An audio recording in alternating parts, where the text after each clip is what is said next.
Have you ever wondered why your diet is failing? Like, seriously wondered, and I'm lowering my light here. I've got your answer, and it's probably one of these 5 reasons that I just feel compelled to talk about. So let's get into it. Number one of the reasons why a lot of women I know fail at their diet is because they are eating those extra calories that they are working off. Weight Watchers has lied to us, my friends. And yes, I was on Weight Watchers for about 12 years, maybe 15 years total. Like, that tells you something right there. It's not okay to eat activity points. Don't do it. Don't work out harder so you can eat more. The only time I say this with a caveat is if you have an extremely hard training day and you need extra calories for recovery. But just working out just so you can eat, you are never, ever going to out-exercise a bad diet. So let me tell you my little story with this. A period of my life, I was working out in the gym I was working out in the gym 5 times a week. I was on a 5-day split, right? So I'm working out in the gym 5 days a week. I'm doing Kung Fu for 4 nights a week. So I'm getting in a lot of activity. So I figured I could eat whatever I want, right? No, I put on 20 pounds in 6 months. Did not work in my favor at all. And it took me a while to lose it because I kept thinking, oh, well, if I work out more, I can just count those calories and just eat them. You cannot do that. You need to figure out like what your basal metabolic rate is, what your activity level is, come up with what your baseline maintenance calories are, and then put yourself in a deficit and then you stick to it. The second reason why I'm seeing a lot of people fail with their diets and even things that I have clients that are struggling with is consistency. Absolute consistency. If you are going to try to diet in any way, I don't care what method you're choosing, but a simple calorie deficit, in my opinion, is the best way to do it. You got to stick to that. You got to stick to it for like at least 6 weeks before you try and change it up, before you say, no, this isn't working, I need to cleanse, and no, this isn't working, I need to go keto, and no, this isn't working, I'm going to do intermittent fasting. No, the problem is your consistency. Stick to it. Give yourself 6 months, clear, hardcore adherence. If you want to give yourself a night out or an evening meal out once a week, that's fine. It's not a cheat day. It's not a cheat meal. It's a responsible meal that you are enjoying out. But be consistent for 6 weeks before you decide to change anything. If you're chasing more than one rabbit, you're never going to catch any, okay? So that's number 2. Number 3, this is a big one that I see a lot of people do all the time, and I have a little demo here to illustrate. If you are getting prepackaged food and you're using prepackaged food, you need to weigh and measure your prepackaged food because the estimates that are on the nutritional label are not usually correct. For example, this particular sourdough bread, right? The nutrition label says 1 slice is going to be 100 calories. I have my handy dandy scale. So I'm going to tear my scale here, measure it for the gram. I like to measure everything by the gram. So right now my scale is at 0. There we go. I'm getting 1 piece of sourdough bread. 1 serving here says 43 grams. 59 grams, people. That is 59 grams. I'm not going to take my camera off to show you, but I wish I could, but I can't. You know what I'll do? I'm going to take a picture with my phone and I'm going to show you that it says 59 grams. So this is more than a serving.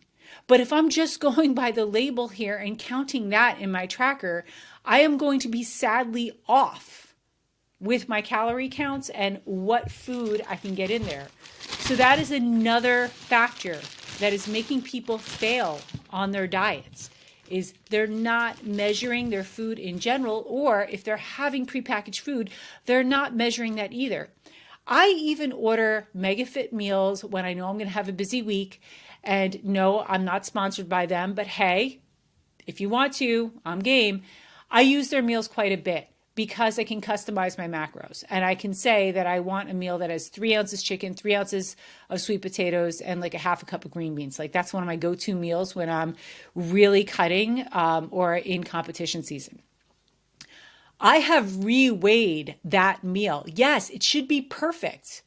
It should be absolutely perfectly weighed, but there was times where I've caught those weights off and I've contacted them and I'm like, listen, I paid for this meal to be delivered because when I consult, I'll have them delivered to hotels that I'm going to, so that way I don't have to worry about food. And the measurements are off. And they've apologized profusely. They've given me credit on the meals that were inaccurate. They're wonderful customer service. But you can't trust anything. If you want clarity and you want to lose weight, you need to not be vague, be very clear about what is going into your mouth. And that means that you have to weigh prepackaged things. The next thing is going to be such a simple hack, but it's so true because so many of us don't do this. You need to get in your water. I don't care how you get in your water, but get in your water. And I would say for most people, a baseline would be half your body weight in ounces of water. When you're really trying to diet, upping your water is going to help you a lot. But you want to make sure that you cut that off because of reason number 5. So I like to stop having like actively drinking water. I'll sip tea after 7 o'clock, but I stop actively really trying to pound water and get water down probably somewhere between 6 and 7 because I don't want to wake up to go to the bathroom in the middle of the night. Because factor number 5, I just experienced this week, and I know this to be true for me. When I have poor sleep, I will not lose weight. When I am stressed, I have very little sleep, or I'm overly fatigued, my body will become inflamed. I will have cortisol spikes and I will become dysregulated and I will have a very hard time letting go of weight. And then something miraculous will happen and I will get maybe 8 hours sleep on one weekend and the weight just falls off me. These are all basic things. And the reason why I'm coming off here so emphatic and just like dropping this video and going is because just today I experienced people that I know and I care about struggling with some of these things that I think are like basic knowledge, but maybe they're not. And it's so hard to see people I care about struggle with trying to be successful on their weight loss journey or trying to, build what they want as far as a physique goes and not understand that they are shortchanging themselves and short-circuiting their success by not understanding their basal metabolic rate, their activity level, and then not being in a deficit or not being consistent with something and just sticking with that program. It can be as simple as just being in a deficit. You don't need to do I have done everything, okay? I have done keto. I have done zone. I have done paleo. I kind of sort of dabbled in the Mediterranean diet. Then I did zone and paleo together because when you're a CrossFitter, that was the thing that we did. So I did that too. I have done so many different things and nothing has been more sanity saving than a simple calorie deficit when I want to cut and a slight calorie surplus when I want to build. But the thing is that we need to be consistent. You don't get to eat your activity points. You don't get to eat those calories that you worked off. That should never be your goal. It's perfectly fine to have a goal if you need recovery. And marathoners, absolutely go right ahead, go for those carbs afterwards.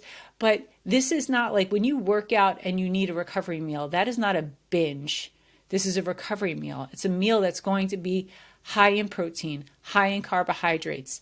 I would keep the fats very low just to help with the absorption of the other two.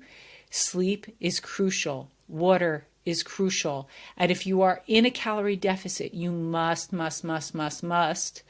weigh your food, especially your prepackaged food. Now, there are plenty of people out there that can be in a calorie deficit without weighing and measuring. I'm just not that person. I need that kind of clarity.